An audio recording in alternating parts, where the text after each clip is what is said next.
Hello and welcome दोस्तों। तो आज फिर से लेकर के आ गए हैं क्लास 10th का साइंस का ऑब्जेक्टिव जो कि VVI है। और इससे पहले भी हम आप लोगों को एक सीरीज करा रहे हैं जिसमें ऑब्जेक्टिव जो है सो आप लोगों को हम बताते जा रहे हैं।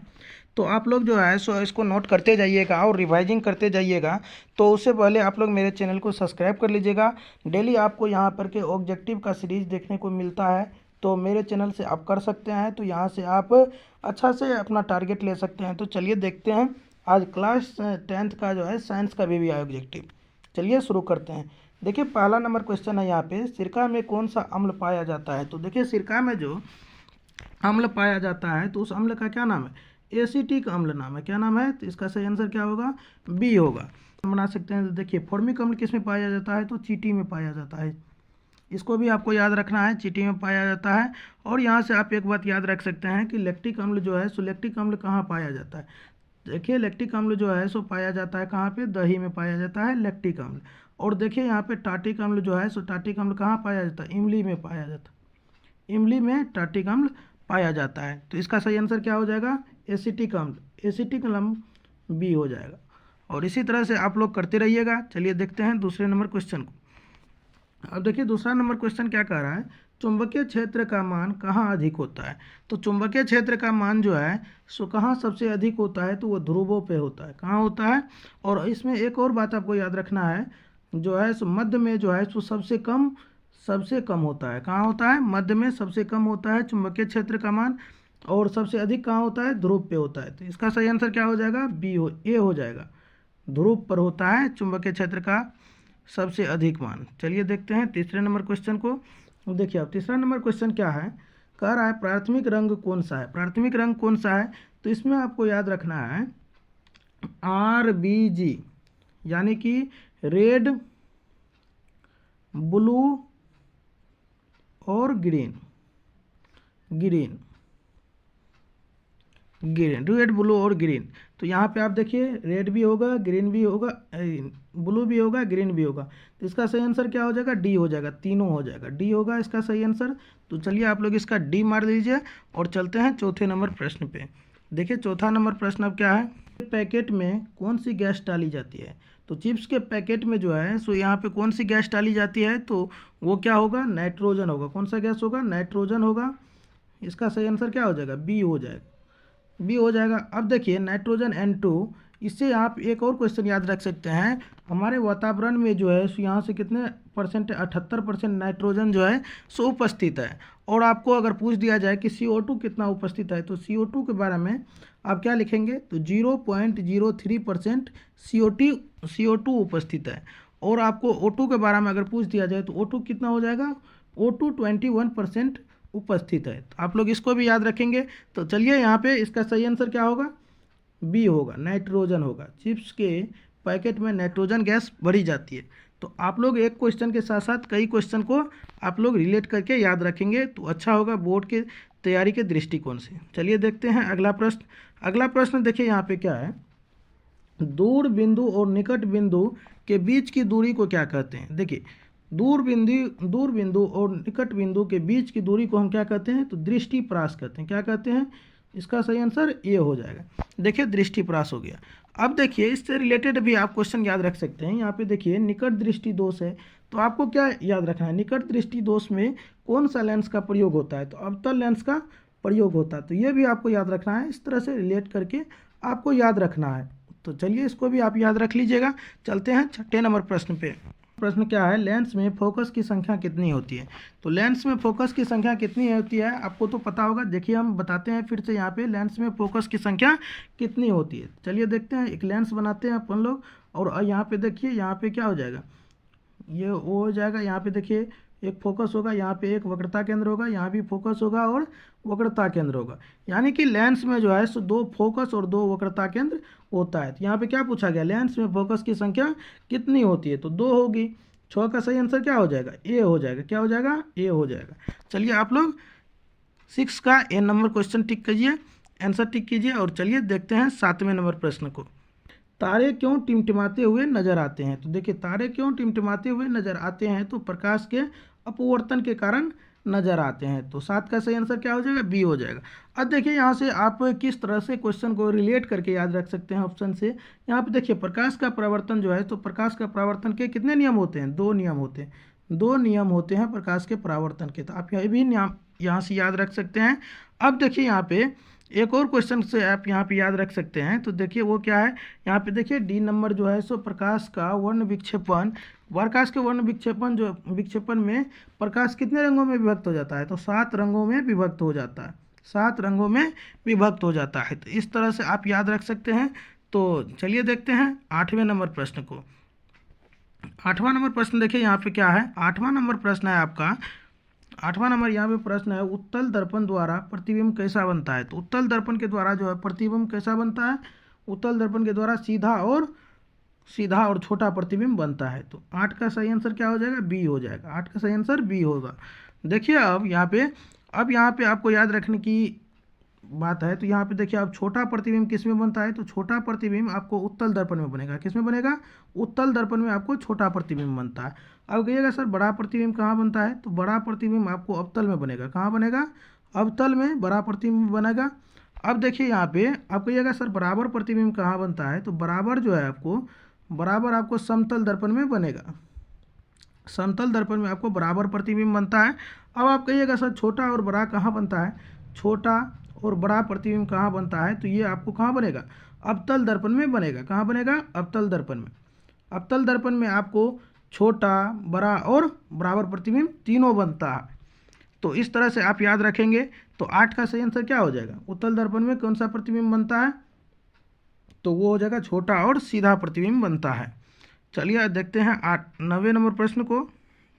तो 9वां नंबर प्रश्न देखिए क्या है, कह रहा है कि वैसे पदार्थ जिससे विद्युत धारा प्रभावित नहीं होती है, जिससे विद्युत धारा प्रवाहित नहीं होती उसको क्या कहते हैं? विद्युत रोधी पदार्थ कहते हैं। क्या कहते हैं? विद्युत रोधी पदार्थ कहते हैं। तो इसका सही आंसर क्या हो जाएगा? बी हो जाएगा। 9 का सही आंसर बी होगा। अब चलिए देखते हैं 10वें नंबर प्रश्न को कि यहाँ पे 10वां नंबर प्रश्न क्या है, लंबाई बढ़ाने से चालक तार की प्रतिरोध पर क्या असर पड़ता है? तो लंबाई बढ़ाने से, जैसे पहला तार ये था तो इसमें जो है प्रतिरोध हर जगह था। तो यहाँ से यहाँ तक प्रतिरोध, यहाँ से प्रतिरोध ए था, यहाँ की ये हो गया दूसरा तार यानी बी हो गया। तो प्रतिरोध इस पे जो है, सो प्रतिरोध जो है विरोध करने की क्षमता भी बढ़ते जाएगा। यानी कि तार की लंबाई बढ़ेगा तो प्रतिरोध की क्षमता भी बढ़ेगा। यानी कि और तार की लंबाई अगर छोटा होगा तो प्रतिरोध क्या होगा? छोटा होते जाएगा। प्रतिरोध छोटा होगा और यहाँ पे तार लंबा होगा तो क्या होगा? प्रतिरोध अधिक होगा। तो चलिए देखते हैं इसका सही आंसर क्या होगा। तो क्या कह रहा है? लंबाई बढ़ाने से चालक तार के प्रतिरोध में क्या असर पड़ता है? तो क्या होता है? लंबाई बढ़ाने से चालक तार के प्रतिरोध भी बढ़ता है। तो इसका सही आंसर क्या हो जाएगा? ए हो जाएगा। चलिए अब देखते हैं 11वें नंबर प्रश्न को। और यहाँ से एक बात याद रख सकते हैं, प्रतिरोध से एक बात याद आया, यानी कि प्रतिरोध का सिंबल किस तरह से होता है? प्रतिरोध का सिंबल क्या होता है? ओम होता है। और ओम प्रतिरोध का ऐसा मात्रक क्या होता है? ओम होता है। इस तरह से आप याद रखेंगे प्रतिरोध का ऐसा मात्रक ओम होता है। ये भी एक प्रश्न हो गया। चलिए देखते हैं 11वें नंबर प्रश्न को। देखिए 11वां नंबर प्रश्न है, पीएच स्केल पर 14 किस चीज़ को दर्शाता है? तो देखिए पीएच स्केल क्या होता है? पीएच स्केल एक स्केल है जहाँ पे ये हो गया पीएच स्केल, और यहाँ पे 0 से लेकर के 14 तक अंकित रहता है और बीच में 7 रहता है। अब देखिए यहाँ पे 0 से 7 में आपको अम्ल दिखाता है, यानी एसिड दिखाता है, और 7 से लेकर के 14 में आपको बेस दिखाता है। तो यहाँ पे आप कह रहा है कि पीएच स्केल पर 14 क्या प्रदर्शित करता है? यानी कि देखिए 7 से जिस तरह से पीछे जाएंगे तो यानी कि देखिए 0 से आगे बढ़ते हैं तो क्या होता है? अम्लता बढ़ते जाता है। इधर घटेंगे तो अम्लता घटते जाएगा। यहाँ पे उदासीन हो जाएगा। अब देखिए यहाँ से क्षारीयता बढ़ना शुरू होता है। तो 14 पे जाकर के क्या होता है? अधिक क्षारीयता हो जाता है। यहाँ पे क्या हो जाएगा? अधिक क्षारीयता हो जाएगा। तो इसका सही आंसर क्या होगा? सी होगा। इस तरह से आप याद रख सकते हैं। तो चलिए देखते हैं 12वें नंबर प्रश्न को। तो 12वां नंबर प्रश्न देखिए क्या है, कह रहा है 1 ग्राम सोना से लगभग कितना लंबा तार खींचा जा सकता है? तो इसका सही आंसर और सटीक आंसर क्या होगा? 2 किलोमीटर 1 ग्राम सोना से खींचा जा सकता है। 1 ग्राम सोना से 2 किलोमीटर लंबा तार खींचा जा सकता है। चलिए अब 13वें नंबर प्रश्न को देखते हैं।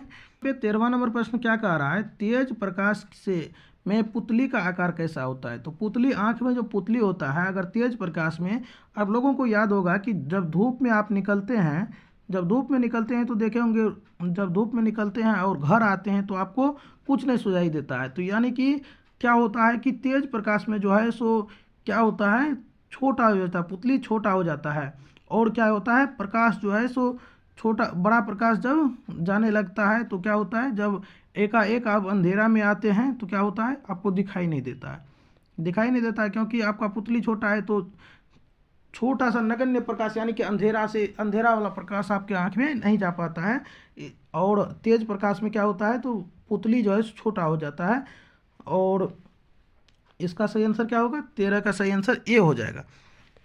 और देखिए 14 नंबर प्रश्न क्या कहता है। 14वां नंबर प्रश्न है, यहाँ पे कह रहा है कि इलेक्ट्रॉन खोकर कोई पदार्थ क्या हो जाता है। तो इलेक्ट्रॉन जो है, जैसे धातु है, धातु क्या करता है, इलेक्ट्रॉन का त्याग करता है। तो त्याग करने से क्या हो जाता है, इलेक्ट्रॉन धनावेशित हो जाता है। क्या हो जाता है, धनावेशित हो जाता है। तो इसका सही आंसर क्या हो जाएगा, ए हो जाएगा। चलिए अब देखते हैं 15 नंबर प्रश्न को। 15वां नंबर प्रश्न देखिए क्या कर रहा है, जूल प्रति कूलम, जूल प्रति कूलम को आप क्या कहते हैं। तो जूल प्रति कूलम को आप क्या कहते हैं, तो वोल्ट कहते हैं। क्या कहते हैं, वोल्ट कहते हैं। इसका सही आंसर ए हो जाएगा। चलिए देखते हैं 16वें नंबर प्रश्न को।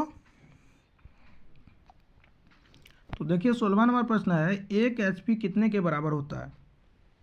तो 1 HP जो है 746 वाट के बराबर होता है। तो 700, इसका सही आंसर क्या हो जाएगा, ए हो जाएगा।